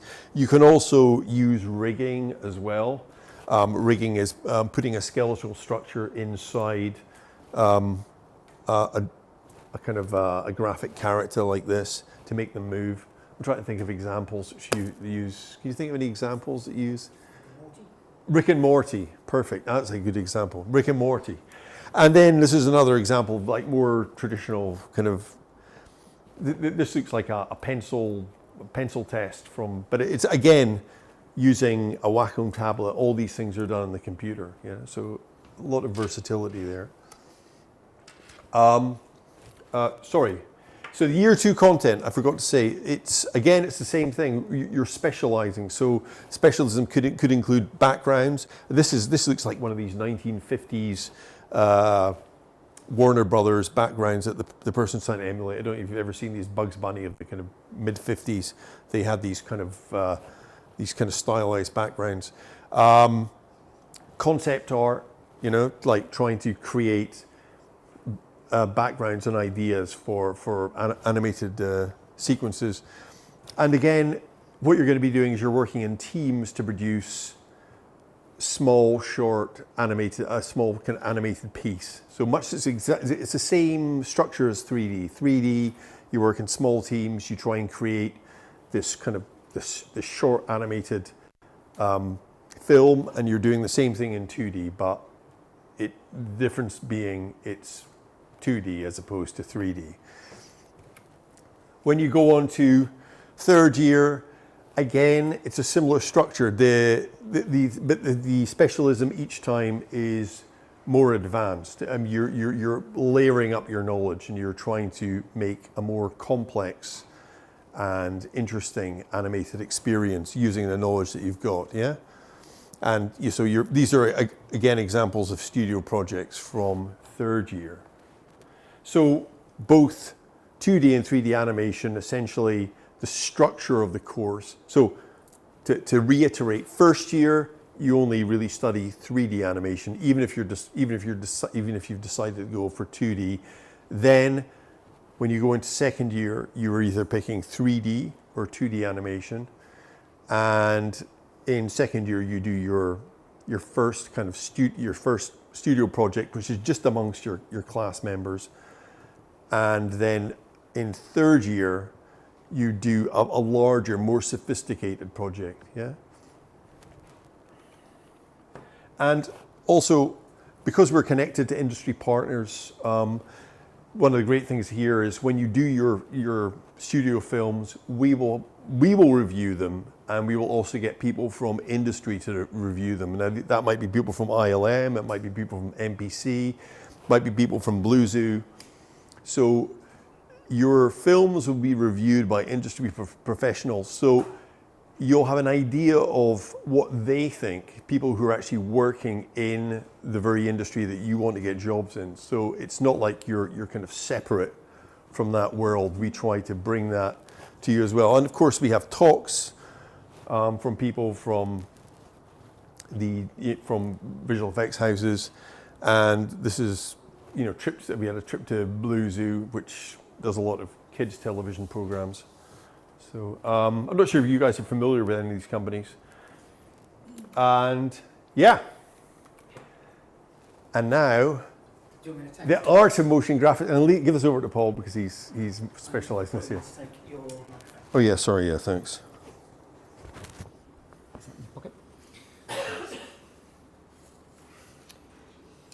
Yeah, we're tag teaming because I know more about motion graphics than Mark does. I'm Paul, I teach 3rd year animation, and I've worked across a broad spectrum, and I've also worked in motion graphics, and we're launching a motion graphics undergrad course in September this year. We have taught postgrad and short courses in motion graphics up to now, but this is new for us. Is there anyone in the room who's interested in motion graphics? Or do I have to kind of win you over? We're actually very excited about this. Okay, here's a show reel.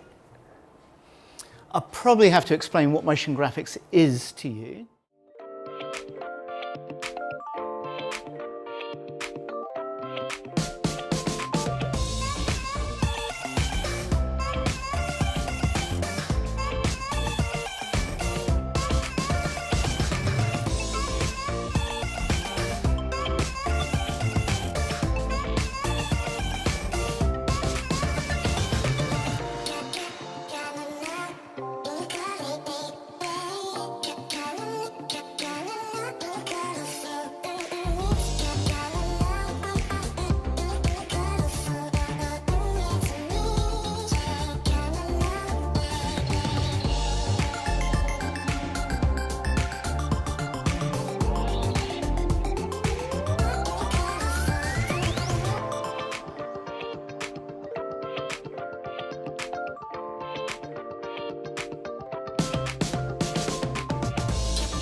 So just a quick course overview. Common first year, like our other ones. Now I've been told that it's not entirely like the other courses. The common first year, you'll do the animation part of it, but you're not going to share the VFX part of it. Don't know if you realise, but at the end of first year, if you've done something in a discipline that you liked other than the one you've chosen, you can swap, you can jump ship. For the motion graphics crew, we're going to let them jump ship to animation, but not to VFX, because we see it as different. Or games, come to that. So the year one content is getting a strong foundation in motion graphics and getting a broad range of skills. So you're going to do these kind of modules: creative foundations, motion design, computer animation, and 3D for VFX. There is some crossover. I don't know if you know Houdini, which they use for explosions in VFX. Well, they use it a lot in motion graphics for very abstract kind of effects. So you can use the same software, but use it to very different ends. And some people do some really beautiful stuff using Houdini, which is actually quite a complex piece of software.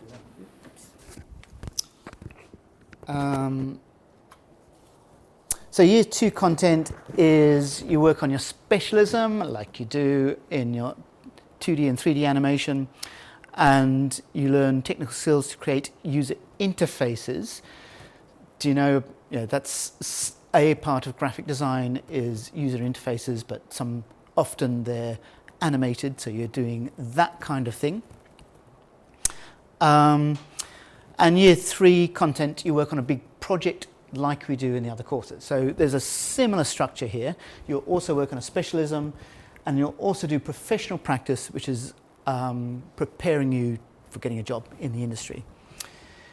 So careers in motion graphics, what you probably think from, our showreel suggests it, that motion graphics is about animating logos, doing very simple animation, but actually there's a broad range.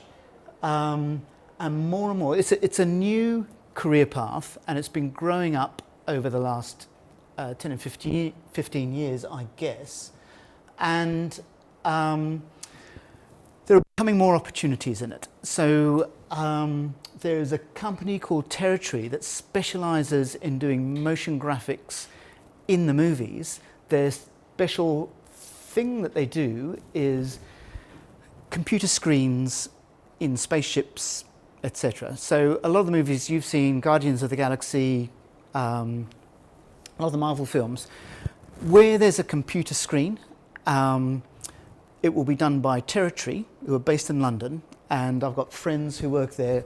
So you're doing some creative graphic work for movies. So you could have just a job with a design company doing logos for advertising, or you could actually still be working in the movies, or you could be doing a lot of the credits at the beginning and end. Involves a lot of motion graphics, so there can be crossovers there.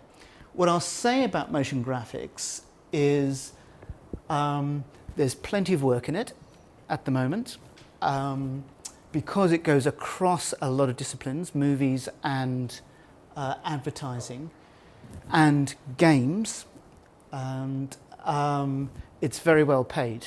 Motion graphics artists do get very well paid because they're in demand. So I know people who studied animation who slid over to motion graphics because it's a great career path. So it's food for thought, and even if you choose animation to do in our first year, you could slide across to our motion graphics course. That's all I've got to say. Are we having a Q&A now? Yeah, any questions? Questions from the floor. Just wanted to know, how is motion graphics different to animation? Because I feel like it's a part of animation. Well, it is part of animation, but you do use different software. It helps to know the same software. So a background in traditional animation will make you a great animator. Motion graphics uses Cinema 4D mostly, just because that's the way it's grown up. Animation, we use Maya or After Effects more than Nuke, say. So Nuke is a package we use in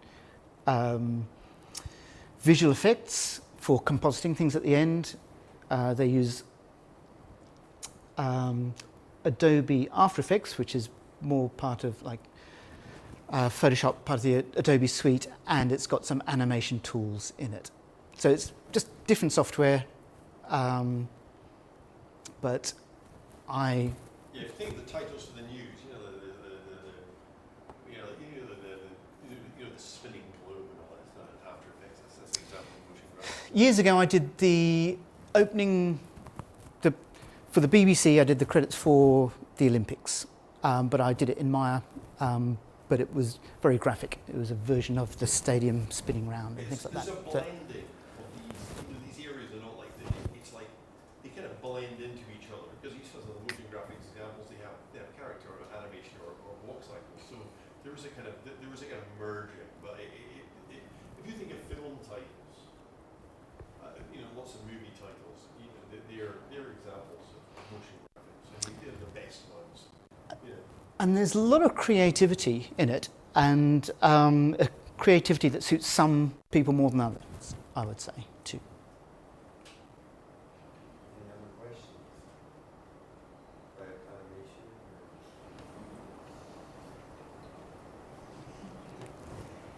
None. There were ones to cover. There must be some questions. Questions about the software we use, or nothing about that? We use Maya. We do use Maya. Like someone in the last class said, "Can you use Blender?" And we said, "Well, yes, you can." And we had somebody do a project, and they used some Blender kind of renders or animation they've done in Blender or Blender filter for the animation. I mean, me personally, I teach all the actual exercises in Maya. I don't think you lose anything from learning a new software package. You probably come in Blender's a brilliant software tool and it's free, and you think, well, I'm going to carry on using it, but I would say, well, learn Maya as well, because the deal is Maya is the industry standard, and you lose nothing from knowing both, you just gain something.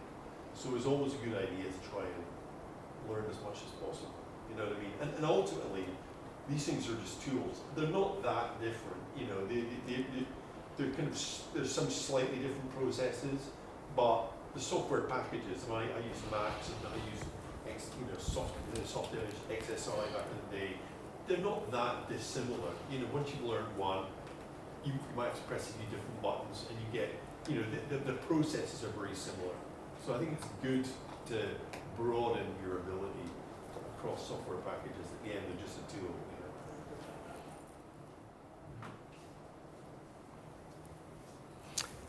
So if there's no questions, I guess it's time for Clem to come down and talk about visual effects.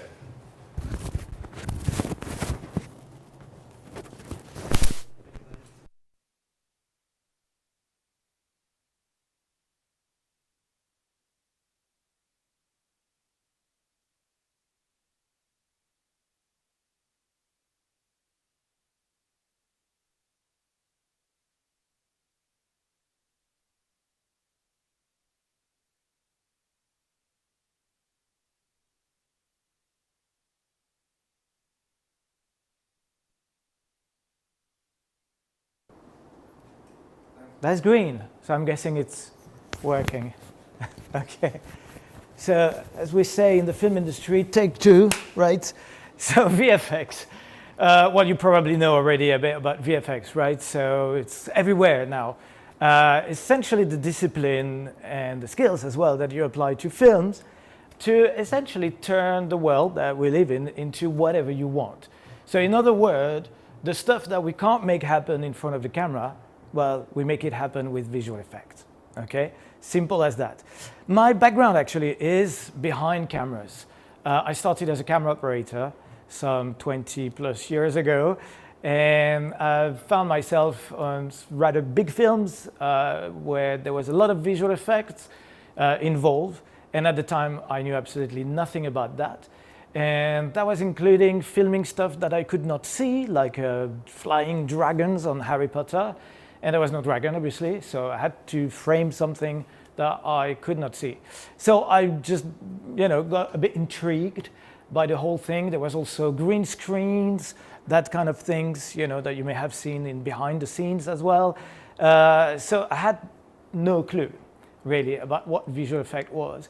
And I effectively started talking to visual effect people who were on set helping to make those VFX shots happen.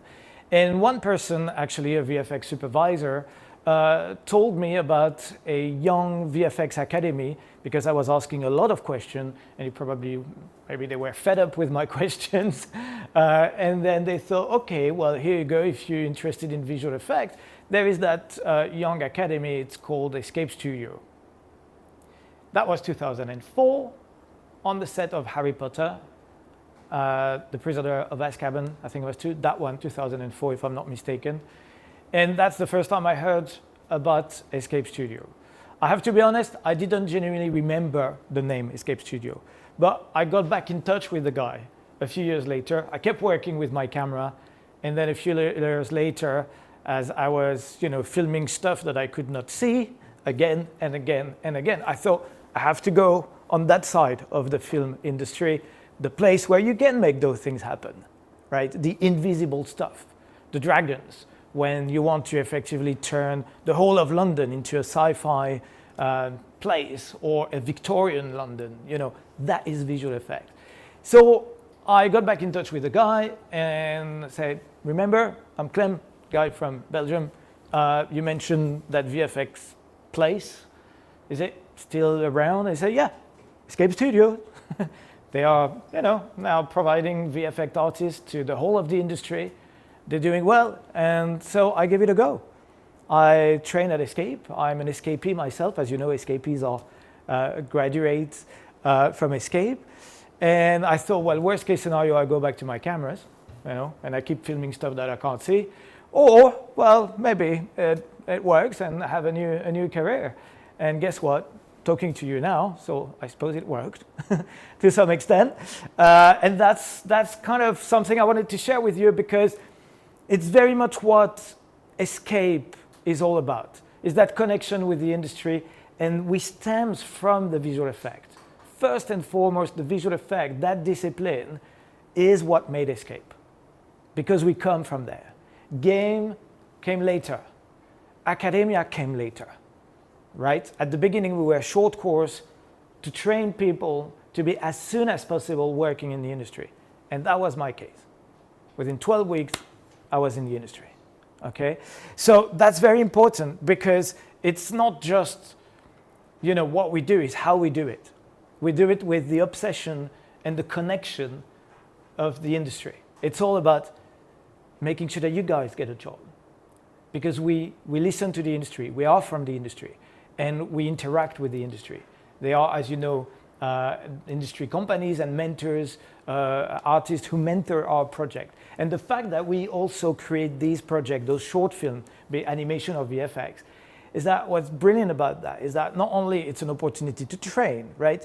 But it's a great pretext for you to get your first credit in the film industry before you are actually in the industry, which is brilliant.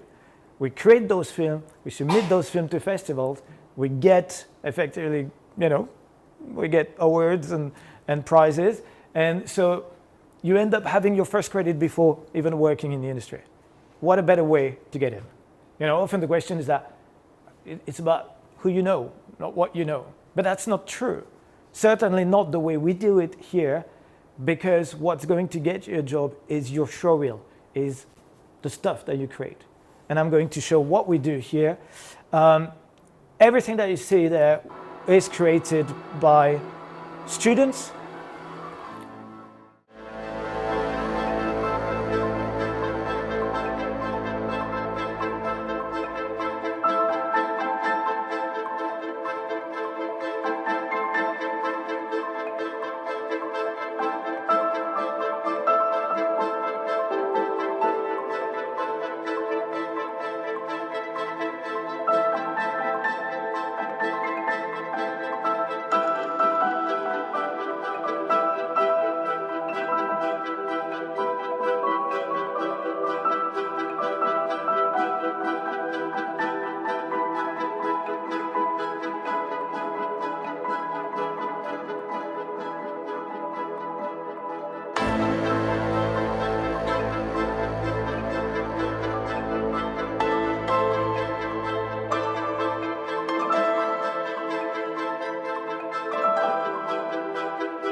that's visual effects for you. If it's still unclear, you would expect me to say what I'm going to say, is that VFX is effectively the best discipline and the best thing in the world. Of course, I would say that, but it's true. Why? You've just saw it. It's the most diverse of all disciplines in terms of platform, in terms of software we use. It's the most diverse in terms of skill and task. And that's because of the nature of what it is. You know, we create, we change, we reshape the world. There is nothing that we cannot do. And that, you know, range from combining live action and CG creatures, the dragon that I've never seen in Harry Potter. But also, as I said, it's adding stuff together, enhancing, but it's also removing things. Again, if you want to turn London into a Victorian London, you're going to have to remove the cars. That's visual effects, invisible visual effects. And there is this sort of great satisfaction to reshape the world we live in, whether we, you know, transform, remove things, or expand it, or create, as I said earlier, a world that genuinely do not exist, and creatures that don't exist. So that, I think, is what, you know, brings the sort of passion, the fire that we have typically in VFX, is that sort of control, creative control. But it's not just creativity, it's technique. And that really suits me particularly well, I think, and obviously a lot of people who join the VFX tribe in a way, as we like to see ourselves. We are a sort of tribe where, yeah, we have this sort of common passion because we are given this sort of godlike control of changing the world, of modifying the world. And that's very powerful, very rewarding as well. And you see your stuff in cinemas or TV. It can be commercial, it can be episodic, TV series and feature film, of course. So what you do is being seen. Genuinely, you can share that with the world, right? So that is also part of the excitement. So as I said, it's objectively, I'm not joking, of course I would say that, but it's true. It's really the one discipline, VFX, with a broader range of skills, tasks, softwares. So then you're equipped really for a broad range of jobs in the film industry and with transferable skills as well. If you start doing 3D, well, you can apply 3D to game. See, so it is effectively broader than just even strictly visual effect, which in itself is already quite broad, okay? So effectively range from, as I said, rotoscoping, creating masks, animated shapes, preparing live action plates. So at Escape, as I said, we film our own plate, keying, which is the extraction with the sort of green screen, CG compositing, and yeah, in terms of software, as I said, ranging from Maya, Houdini, ZBrush, Mari for texturing, Nuke being the compositing software, Silhouette, and Flame as well. So some of the recent location actually where we were just across the river. I don't know if I look in the right direction. Actually, I can see that.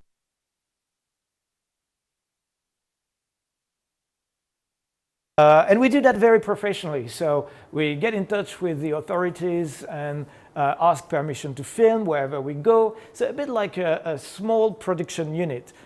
We prepare the shot, we do storyboarding, we film, obviously, we break down the different shots. In that case, that day we had an actor as well, so we're not teaching acting at Escape, but sometimes, from time to time, we need actors. So, well, we get actors. In that particular case, there is obviously, you would expect that from VFX, a monster emerging from the river. That's what we do, classic VFX. Here we film indeed the Minotaur in front of the green screen. This is Greenwich Park. This one you've seen actually in the previous video. This abandoned church, maybe you know the location near Bank. You have this church, I say abandoned, right? So it's been partly destroyed during the Blitz, I think, and they kept the walls. So it's a fantastic location, obviously, for everything sci-fi or fantasy or that kind of things. We brought that crane, which you may have seen in front of the green screen there with the camera. So in Soho, because we wanted this sort of cobblestone kind of, Victorian era type of of location. So I think it's really important to understand that VFX also at Escape is not just the computer and the software. And I'm saying that for VFX, but it also probably applies beyond. In a sense that at the time where you're considering what you want to do and learn in your life professionally, you have to be clear about the fact that it's not just about the computers. A lot of people are computer obsessed. Great, you have to like and love computer perhaps to do visual effect, but not only. And one key aspect of what we do at Escape, I always present it as a sort of triangle. On the one end of the triangle, you have the software and the computer, but you have to be under no illusion that this knowledge is a perishable knowledge. It's going to become obsolete the day you learn it, because tomorrow there is a new version, a new software, a better graphic card, whatever, name it, better technology, okay? But we need it. So it's not to be dismissed, but you have to be clear, it's 1/3 of the needed knowledge. At the opposite end of that triangle, you have the universal knowledge. A knowledge that once you know it, it's forever. What is that? Cinematography, for instance. The knowledge of light, which we need in visual effect, because we recreate the world. Think about it. No light, we can't see anything. I'm stating the obvious. Light is the beginning of everything, including us as living being, right?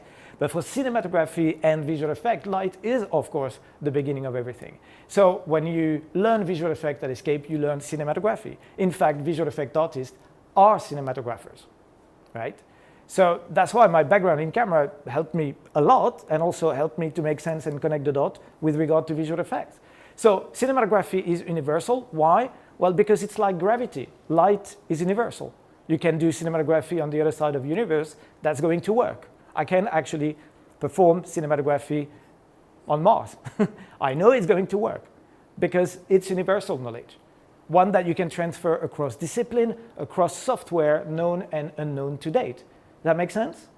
So very important to take that into account, because if it were just about the software, I'm telling you, the day you leave this place and you cross the door, that's it. That knowledge is, is somewhat, you're going to have to learn that forever.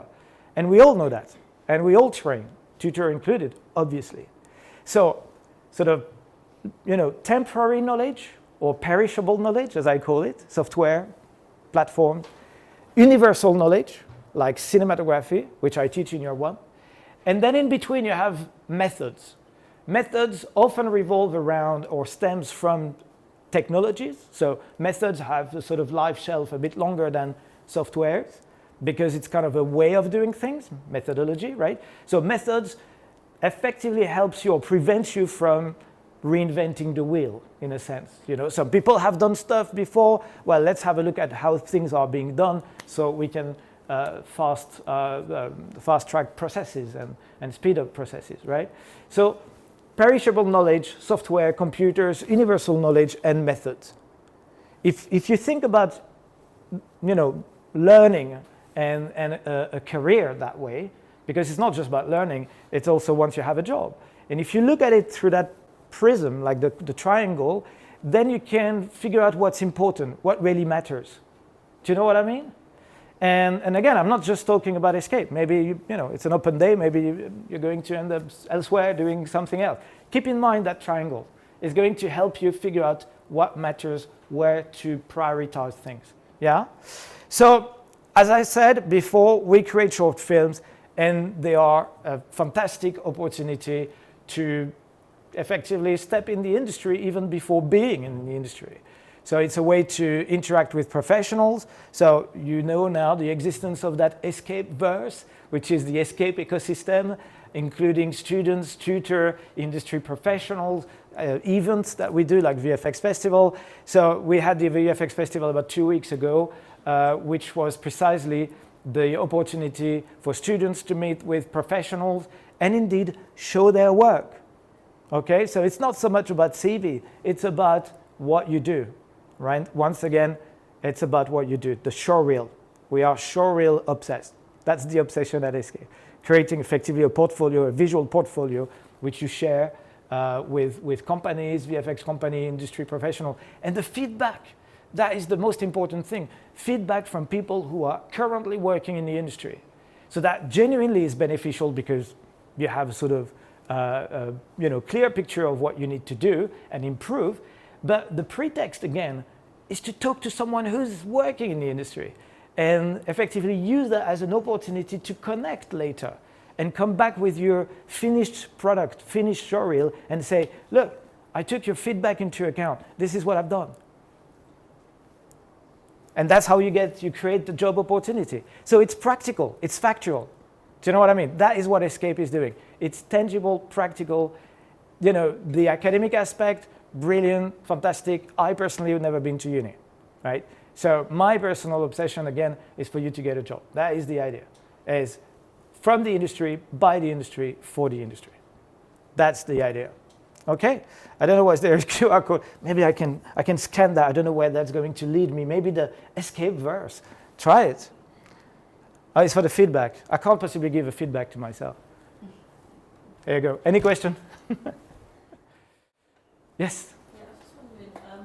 Obviously, once you're qualified in visual effects, are you employed by a large company who would employ you as an artist, or are you more like freelance and then go and how does it work? We mostly work as teams, so therefore in companies. Yeah. There are very marginally you would have individuals, freelancer perhaps in the world of commercials, agency, ad agency kind of thing, so solo players if you wish, but it's rather rare. One of the reasons is because the project we undertake involve often team, many people. So visual effects include 3D and compositing. So as I said, really a range of skills and tasks. So you've been told about the first year, which is common to everyone. And that's fantastic because, again, it broadens your horizon and gives you time to figure out what you want to do. But also in visual effects, you get to specialize further. So year 2, year 3, you can choose whether you become a compositor or within the 3D route, you have also people who would be doing modeling, so creating the creature, the CG elements, but also people who would be texturing, people who would be lighting, that kind of thing. So the very nature of what we do, so I'm not joking when I said I'll try to convince you it's the best thing in the world because it's the most diverse.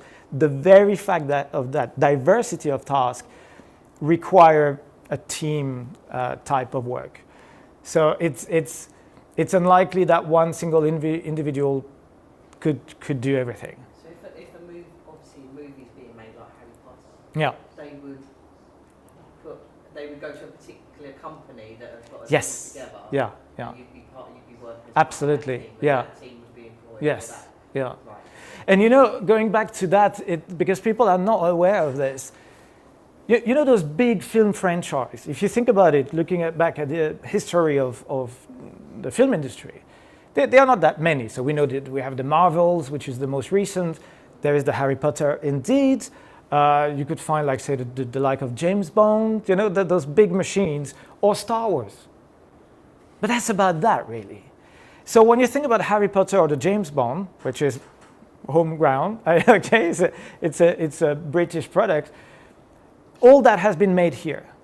And with Harry Potter, which coincide also with Escape and my own personal story and journey, if you think about it, it's been huge. 10 years of production. They knew they would go through all the books from day one. And they knew they would need a sort of an army of visual effect artists from day one as well. And that coincided with a moment in time in the film industry where we were moving to digital. It's a set of circumstances. It didn't have to be, but it happened at the same time. So it was kind of like Harry Potter was a very visual effect hungry production at a time where we were shifting towards digital. Like the last film I worked on was 2010, Mission Impossible Ghost Protocol. We were still shooting in film, perforated strip, so just to put things in perspective, right? So that stuff used to be scanned back then already into pixels, so there was already sort of digital visual effect. But before that era, most visual effects were done optically. So just, again, to put things in perspective, that made me look like a dinosaur, maybe. But that's the space at which things have evolved. And we are really lucky, I think, on that corner of the world, because it gave the UK an edge, really, in terms of visual effects. A lot of people would think, oh, surely that must be Hollywood, West, Coast, US. It isn't. It is London. It really is London because of that. And even Star Wars, which again is firmly a US product, George Lucas, ILM. Well, ILM has opened a branch, like the visual effect company, they have opened a branch in London for quite a few years now. And again, not many people know the fact that a lot of the film staged for Star Wars were actually in the UK, in London. So there's been a sort of tradition, not only of filmmaking, but indeed visual effect is London. And you may have noticed I'm not from here, I'm French. So when it came to turning to visual effect, well, I moved here. So there is an opportunity really here, I think. And we've been building on the strength of that ever since. So it's, yeah. Sorry, long answer, as always. That's me. Any other question? No one there is now asking questions. That's going to take a 20-minute long answer. But we have Q&A later, so if you want to, if there is a question that pop in later, you're absolutely welcome. Okay? All right, thank you very much.